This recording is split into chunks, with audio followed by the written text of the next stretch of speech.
Hey everybody, how's it going? Impromptu live stream here.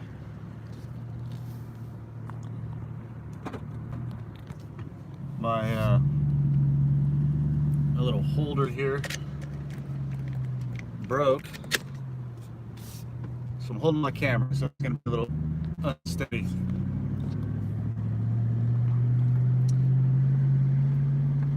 So the circus is in town. I haven't been doing a lot of live streams reporting the organized stalking and harassment, the street theater skits, the attempted staged accidents, etc., stuff like that. Things that a targeted individual goes through, somebody that's been illegally watch listed, most likely through Department of Homeland Security, through FISA court, etc., etc. If you've watched my channel, you understand that whole process by now. If not, just go back, check it out, and I explain all of it. So the last couple weeks in my life, a lot of coincidental things have been happening, like almost getting in a car accident like 4 times in the last couple days, people slamming on the brakes in front of me, a lot of weird stuff. A certain individual, I'm not even going to say his name right now, because apparently if you say this person's name, they throw themselves on the ground and start throwing a little temper tantrum and use the current power that they have to try to destroy your life and engage in organized stalking and harassment, slander. So this person last year, again, if you've listened to my story,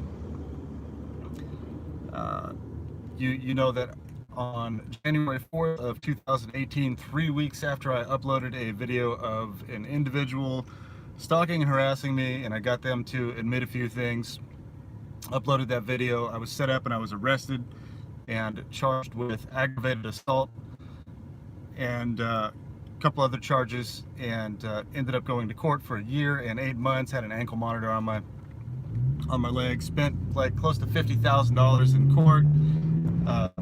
Attorney got paid off, turned on me, kangaroo court, denied exculpatory evidence, on and on and on and on. Well, during that time that I was going through court, a certain individual literally flew into town. I don't know exactly where this person's from, North Carolina, South Carolina, something like that.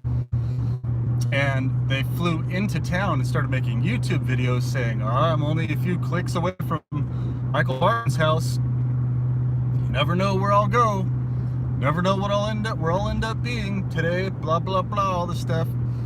And was filming these videos in a hotel room with a 5-gallon can of gasoline sitting next to him. You know, like a covert threat to, I mean, that's not even really covert, basically a threat to come burn down my house or something like that. Who travels to a hotel, who travels out of state to where a person is that they are stalking and harassing, and then makes a YouTube video referring to that person standing next to a can of gas? That's just psycho. So anyway, the day before I went to court, all kinds of chaos happened. There was a lockdown at my daughter's school where there was a report of a student with a gun, and they apparently got that student into custody, and the story was 6 other students that were friends of that person that supposedly had a firearm called the school and said, if you don't let our friend go, we're going to come in and shoot up the school. And they locked the school down. My daughter was in class, locked down, lights off. Kids were urinating and defecating in trash cans because they weren't allowed to go to the bathroom. They were locked down for hours.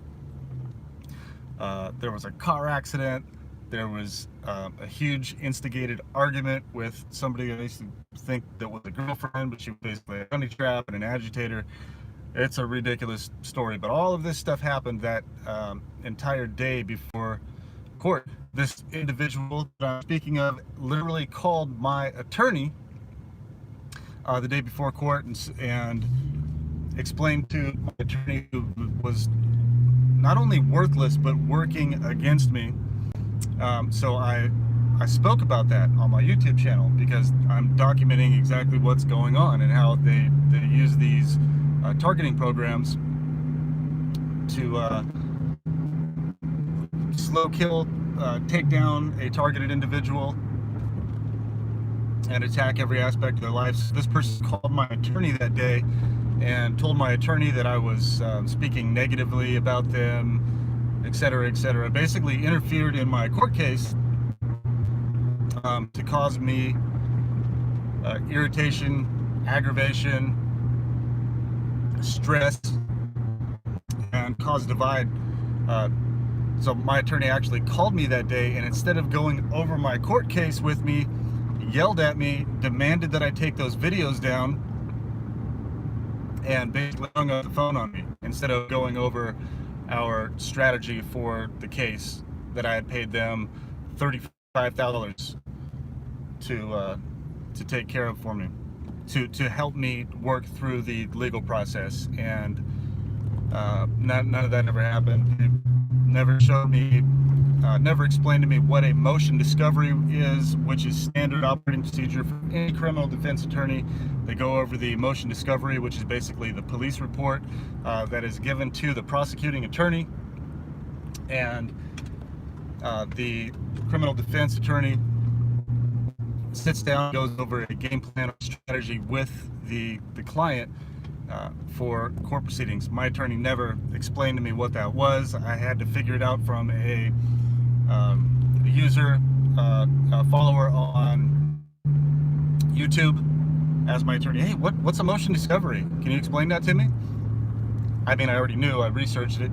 And they said, well, what's that going to help? What's it going to help if you have a motion discovery? Just sign the plea deal, blah, blah, blah. I said, no, I need the motion discovery. I fought for that. They finally gave me the motion discovery.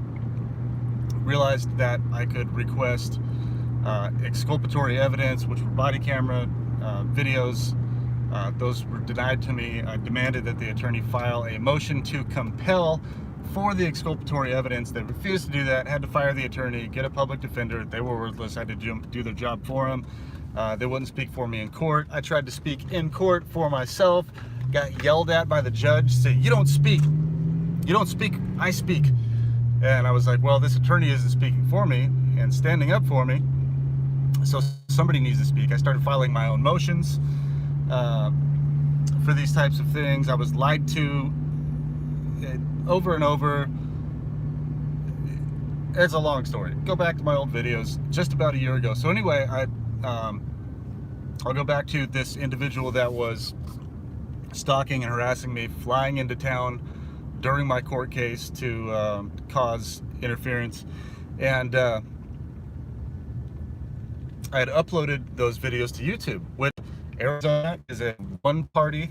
Actually, I didn't even record this guy. I haven't talked to him on the phone.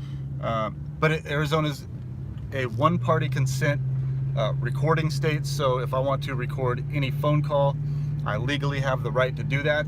And I also have a First Amendment right to speak about anything that's going on in my life. So I did those videos a year ago. About a year ago is when I was sentenced, and just recently the organized stalking and harassment has been ramping up. The attacks on my business, different aspects of my life have been ramping up. And all of a sudden, this same person has become interested in my life again, which I've never met this person before in my life. I didn't know of him or have ever heard about him until I appeared on the talk show Crowdsource the Truth. And it turns out this person was doing the same thing to Jason Goodman, who is the host of Crowdsource the Truth, an investigative journalist. Interviews all kinds of different people, FBI, CIA, other military, PSYOPs agents, like I said, whistleblowers, I think I said that. So that guy stalks and harassed Goodman, filed a a lawsuit against Goodman for millions of dollars to drag him through court, waste his time, intimidate him. Has done the same thing to Kevin Shipp, the former CIA counterintelligence officer, whistleblower, explains the deep state and the shadow government, has been targeted as well, gone through a lot of the same things that I've gone through, or I should say I've gone through a lot of the same things he's gone through. I would say he takes rank over me. But anyway, this person that I'm talking about actually, now the website is under somebody else's name. So the way that they do this, there's always plausible deniability. They can say, well, that's not my website. But they created a website where it's dedicated to slandering different people that they're targeting and creating a false narrative about those people. They've got pages and pages and pages dedicated to me, yours truly, pages and pages and pages dedicated to Jason Goodman. Same thing with Kevin Shipp and other people that investigate and uncover corruption. And so that person has been very interested in my life recently. To the 2 YouTube videos where I spoke about this person, said their name. One was a police report. I called the police, and I wanted to have a file on record that this person is stalking and harassing me, flew from out of state during my court case to harass me and intimidate me, threaten me. Just now, about a week ago, I got privacy infraction warnings on those 2 videos where I said this individual's name. Why has a year passed and now all of a sudden those videos are an issue, and all of these things in my life are going haywire? The staged in this almost accidents, just long story short, a lot of different things in my life are going haywire right now. I'm having to figure out moves and counter moves just to try to survive, pay my bills, different things like that. My eBay store is being shut down. I'm going round and round with eBay. It's how I've made my living for 10 years. I started it while I was still in the military, but I built it up over the years and got to where I was making a decent income, and that was my livelihood. So on June 12th, when the Department of Justice arrested 6 eBay executives literally for organized stalking and harassment of a Massachusetts couple, store started being removed. I have all the items. There's over 13,000 items listed. They're listed indefinitely or until sold. Yet all of a sudden, all of my items started being ended for some reason. They shouldn't be being ended. I was being charged, overcharged for eBay fees, relisting fees, etc.